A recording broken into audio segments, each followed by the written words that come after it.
ओम नमो भगवते वासुदेवाय। जय श्री हरि। राधे राधे। ब्रजधाम चैनल में आप सबका स्वागत है। पिछले वीडियो में आपने सफला एकादशी की व्रत की विधि, व्रत के पारण का समय और पूजा विधि जानी।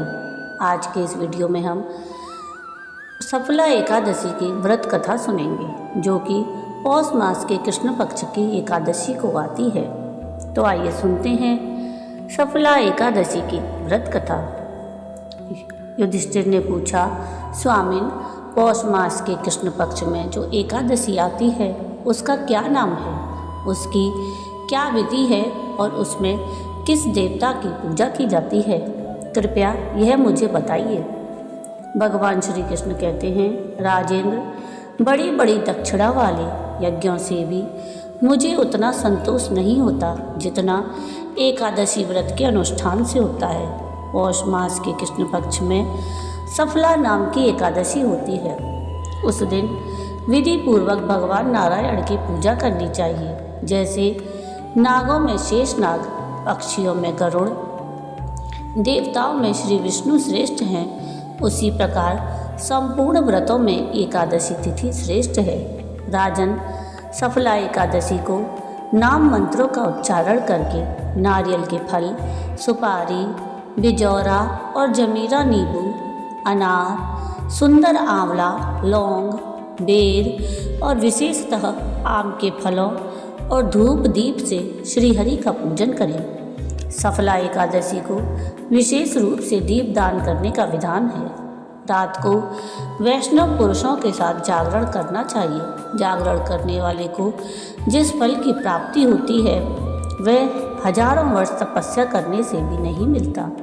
नृपश्रेष्ठ, अब सफला एकादशी की शुभ कारिणी कथा सुनो। चंपावती नाम से विख्यात एक पुरी है जो कभी राजा माहिष्मत की राजधानी थी। राजा माहिष्मत के 5 पुत्र थे।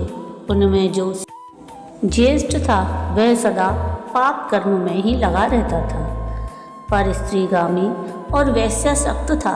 उसने अपने पिता के धन को पाप कर्म में ही खर्च किया। वह सदा दुराचार परायण और वैष्णव तथा देवताओं की निंदा किया करता था। अपने पुत्र को ऐसा पापाचारी देखकर राजा माहिष्मत ने राजकुमारों में उसका नाम लुम्बक रख दिया। फिर पिता और भाइयों ने मिलकर उसे राज्य से बाहर निकाल दिया। लुम्बक गहन वन में चला गया। वहीं रहकर उसने प्राय समूचे नगर का धन लूट लिया। एक दिन जब वह रात में चोरी करने के लिए नगर में आया तो सिपाहियों ने उसे पकड़ लिया, किंतु जब उसने अपने को राजा माहिष्मत का पुत्र बतलाया तो सिपाहियों ने उसे छोड़ दिया।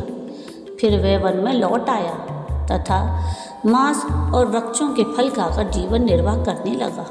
उस दुष्ट का विश्राम स्थान पीपल वृक्ष बहुत वर्षों पुराना था। उस वन में वह वृक्ष एक महान देवता माना जाता था।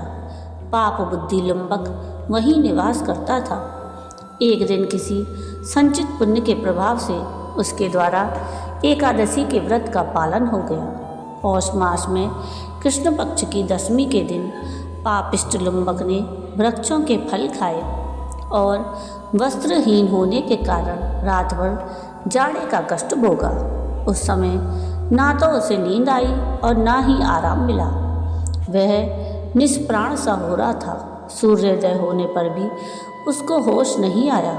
सफला एकादशी के दिन भी लुम्बक बेहोश पड़ा रहा। दोपहर होने पर उसे चेतना प्राप्त हुई।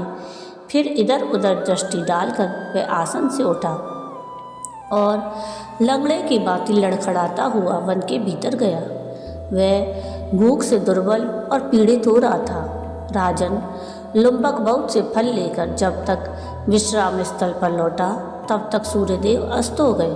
तब उसने उस पीपल वृक्ष की जड़ में बहुत से फल निवेदन करते हुए कहा, इन फलों से लक्ष्मीपति भगवान विष्णु संतुष्ट हों। यूँ कहकर लुम्बक ने रात भर नींद नहीं ली। इस प्रकार अनायास ही उसने इस व्रत का पालन कर लिया। उस समय सहसा आकाशवाणी हुई, राजकुमार, तुम सफला एकादशी के प्रसाद से राज्य और पुत्र प्राप्त करोगे।